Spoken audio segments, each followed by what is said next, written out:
I found my wife in her lover's arms, her eyes full of shock when I came home unexpectedly to grab my USB for an important presentation. She begged me to believe it was just a mistake. My name is Nathan, and this is how a work presentation that I almost missed ended up saving me from a marriage built on deceit. When I met Carla, she had just gotten out of what she later described as a complicated relationship. Her ex had been controlling and emotionally abusive, the kind of man who made her doubt her own judgment and worth. He had isolated her from her friends, criticized her professional goals, and made her feel that she was not capable of making good decisions about her own life. The relationship had lasted almost 3 years, and by the time Carla finally found the strength to leave him, she was emotionally exhausted and deeply distrustful of men's motives.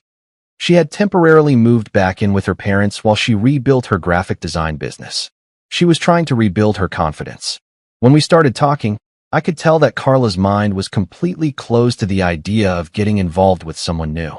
She had put up walls that seemed impossible to break down, and every interaction felt as if she were waiting for me to reveal some hidden agenda or controlling behavior. When I asked for her number after our first conversation, Carla said she was not interested in dating anyone and that she needed to focus on herself. When I suggested we meet again for coffee as friends, she explained that she was still recovering from her past relationship and did not want any complications in her life. But something about Carla made me want to show her that not all men were like her ex. I was not pushy or aggressive in trying to win her over. I simply demonstrated to her consistently with my actions that I was different from what she had experienced before. I would stop by a coffee shop she used to frequent when I knew she would be there, asking her about her work projects without expecting anything in return. Although she remained on guard, she would talk to me. I would listen when Carla talked about her difficulties in rebuilding her business and dealing with difficult clients, offering her encouragement, without trying to solve her problems or give her unsolicited advice. I made it clear that I respected her independence and had no interest in controlling or changing her. She gave me her number, and we kept in touch. Little by little, over several months, Carla began to see the good in me and started to accept that I was not in her life to hurt her as her ex had done. She began to open up about her past, sharing stories about her childhood, her dreams for her design business, and her fears of trusting someone again. The walls that Carla had built around her heart began to crumble piece by piece as she realized that I was genuinely interested in getting to know her as a person, not in molding her into what I wanted her to be. She began to believe that I cared about her happiness and her success instead of just what she could do for me. Soon we started dating after Carla finally opened up to me completely. It took a few months of patient friendship before she was ready to give our relationship a real chance. But the wait was totally worth it. When she finally let me in emotionally, I felt as if I had won the lottery. Carla was everything I wanted in a woman. Intelligent, creative, independent, and beautiful in a way that left me breathless every time I looked at her. She worked hard, and I admired her determination, talent, and resilience after everything she had been through. I believed I was her type too, based on how she talked about our future with genuine emotion and hope. Carla would tell me that I made her feel safe and valued in ways she had never experienced before, and that our relationship had shown her what healthy love was really like. After a year of dating and getting to know each other deeply, with the blessing and encouragement of our parents, we got married in a small ceremony. The moment felt perfect, not too rushed, nor so long as to be simply going through the motions of a relationship that had already run its course. Carla had clearly healed from the trauma of her past relationship and was ready to build something real with someone she could completely trust. I was ready to commit my life to someone I thought shared my values on loyalty, honesty, and partnership in marriage. To me, Carla was my unconditional partner. She was the person with whom I wanted to share everything. The good news from work, the bad days when nothing went right, the random thoughts that occurred to me, and the big dreams about our future together. I could not imagine my life without her, and I really thought she felt the same way about me. I managed to balance my job as a marketing analyst with coming home on time to be with Carla every evening. I was good at my job and respected by my colleagues, but I never let work take priority over my marriage. I was home by 6 in the evening most nights, and we would cook dinner together, watch movies, and talk about our days. During the first 3 years of our marriage, everything seemed ideal. We had our routines and plans to start a family in a few years. For me, What we were building was destined to last forever. Then came a Tuesday afternoon that completely shattered my world and showed me who my wife really was. That day began normally. I was in the middle of preparing an important presentation for potential clients that afternoon, a project that could generate significant revenue for our company. I had spent weeks preparing the proposal, creating detailed charts and projections that I had saved on my personal flash drive. Around 1 in the afternoon, as I was getting ready to go to the conference room for the 3 o'clock meeting, I realized that my flash drive was not in my laptop case, where I always kept it. I checked my desk drawers, my briefcase, and every pocket of my jacket, but it was nowhere in my office. Then I remembered that I had been working on the presentation at home the night before, making some last-minute adjustments. I must have left the flash drive connected to my home office computer when I went to bed. I did not think it was necessary to call Carla to let her know I was coming home, as I would not be there for long. My plan was simple: drive home, get the flash drive from my computer, and return to the office in time for the meeting. The entire trip should take about 40 minutes, and I would be back with plenty of time before the meeting. I got in my car and drove the familiar route to our house, thinking about the presentation and hoping the clients would be interested in our proposal. I was not worried about anything other than making sure I had all my materials ready and that the meeting went smoothly. When I turned onto our street, I saw a car I did not recognize parked right in front of our house. It was a black SUV that definitely did not belong to anyone I knew. Instead of pulling into our driveway as I normally would, I parked a little further down the street, wondering who might be visiting Carla. I walked to our front door, taking the keys out of my pocket and thinking of nothing more than the possibility that Carla had someone over for lunch. Sometimes she received people during the day for work meetings or social visits. I opened the front door, entered our living room, and immediately saw something that brought my world to a complete stop. At first, my brain did not understand it. Carla was kissing a man I had never seen on our couch, with their clothes scattered on the floor in different directions. I stood there frozen, trying to process what I was seeing. This was not a business meeting or a friendly visit. My wife was having an affair with a stranger in our house, on the furniture we had chosen together, in the space where we had built our life as a married couple. I was heartbroken, devastated, and completely unable to believe what was happening in front of me. The woman I had spent months convincing to trust me, with whom I had married and promised to love forever, was betraying everything we had built together with someone I had not even seen before. When Carla and her lover finally realized I was standing there, they separated abruptly and jumped off the couch. The man began to hastily look for his shirt to put it on while Carla grabbed her clothes and tried to cover herself. Both seemed surprised and terrified at being discovered. Carla immediately began to plead that it was all a mistake, that she had not planned for this to happen, and that she could explain everything if I just gave her a chance. But I could not say anything in response. I felt my throat close up and my mind was completely blank, except for the image of what I had just witnessed. I went straight to my home office while Carla followed me, probably not knowing what I planned to do. I disconnected the flash drive from my computer, put it in my pocket, and left the house towards my car without saying a single word to either of them.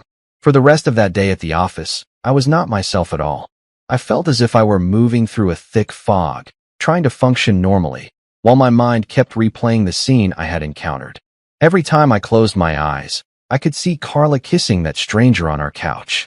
I managed not to mess up the presentation with my emotional state, but it was obvious to everyone in the room that something was wrong with me. I got through the meeting on autopilot, answering questions and showing the charts I had prepared, but my heart was not in it.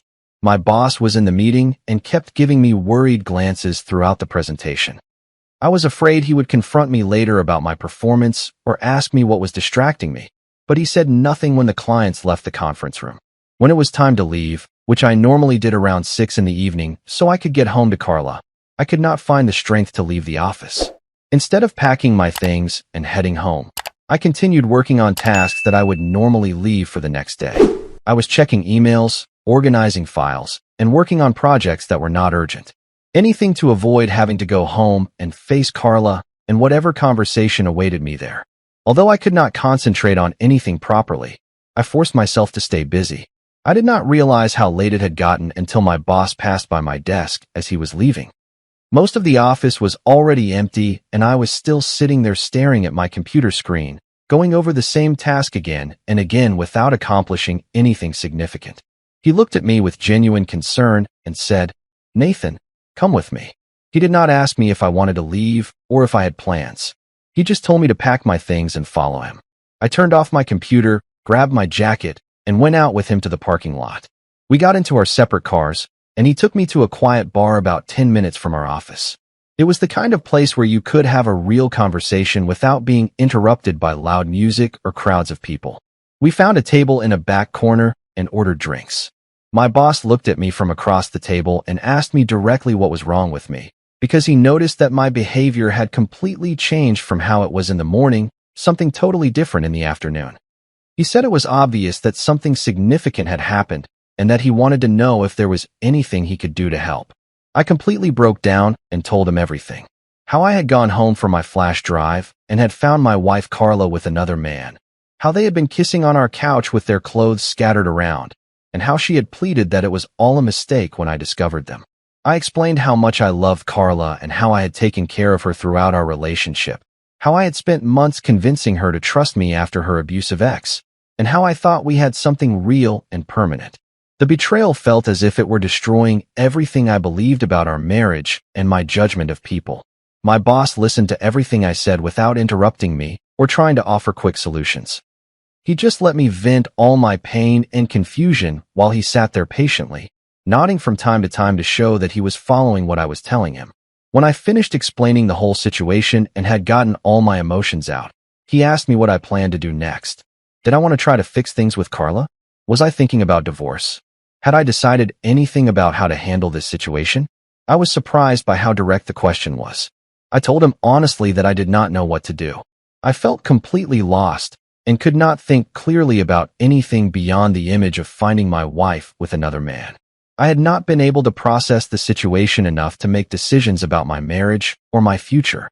My boss reminded me that no matter what happened with Carla or how this situation was resolved, I was the one in charge of my own life. I could let what I had seen completely destroy me and define my future, or I could decide the next course of action and stand firm no matter how difficult it might be. Then he told me about his own experience with betrayal. He said he had not been married in his situation, but there had been a woman to whom he was completely dedicated and who had also cheated on him. He had planned to propose to her and had thought they were building a future together with marriage and family. When I asked him if that betrayal was the reason he had never officially married, he nodded and said yes. He explained that he had never been able to get over that betrayal and that since then he had never trusted anyone enough to make that kind of commitment again.